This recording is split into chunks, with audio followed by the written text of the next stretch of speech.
Shalom Uvracha. Aujourd'hui, nous avons étudié donc le Pnei Yehoshua qui est venu rapporter sur les paroles de Tosfot. Tosfot, il avait une question dans la Gemara dans Kiddushin Kaftet.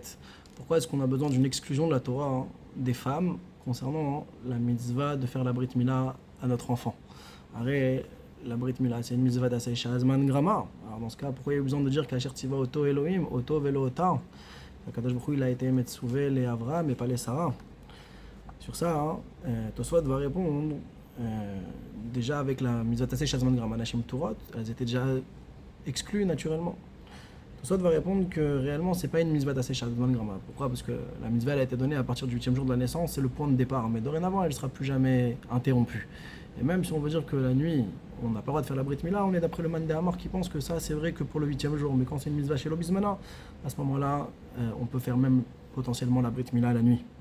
Alors, il a occulté la notion du Shabbat également et de Yom Tov. En tout cas, lui, le Pnei Yehoshua dit, on aurait pu répondre autrement à ce que dit Tosfot, en disant que pourquoi on a besoin d'un pasouk? Parce que ici, la mitzvah, elle peut être faite à l'Yedé Shaliach, et les femmes, elles ne sont pas dispensées des mitzvahs liées au temps qui sont faites à l'Yedé Shaliach. Et donc, de ce fait, on a besoin du pasouk pour les exclure.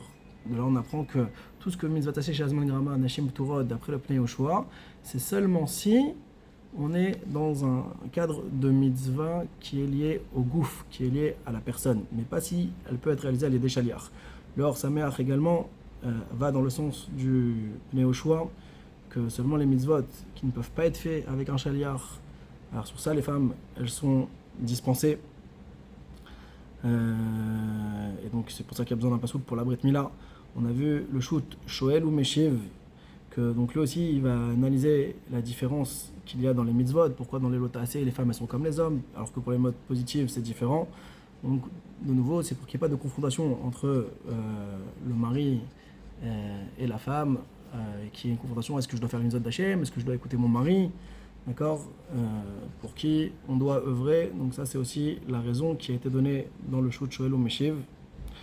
Le shoot Rabbi Akiva Iger, lui aussi va rapporter que lave chez Ba Mikla Lassé, d'accord, comme par exemple la mitzvah de Shabbaton et qu'il y a de Yom Tov, les femmes sont tout aussi astreintes, d'accord.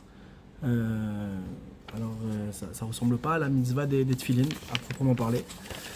On a vu pour conclure le shoot Shoel ou Meshiv concernant la halacha qui est rapportée dans le Rambam concernant la construction du Bet Hamikdash, où là le Rambam dit que personnellement on devra s'investir avec nous, l'argent, les hommes et les femmes. Ah mais les hommes et les femmes pourtant le Bet Hamikdash n'est pas construit pendant la nuit, ni pendant les Yom Tov et Shabbat, comment est-ce possible? Sur ça, il donne le chidouche que mitzvah tassé shazman grama, si la mitzvah incombe au mari et que la femme vient pour soulager son mari, alors elle pourra tout aussi bien y être astreinte, parce que ça ne pourra pas faire de marloquette entre le mari et la femme, vu qu'elle vient le soulager. Chazak ou barour.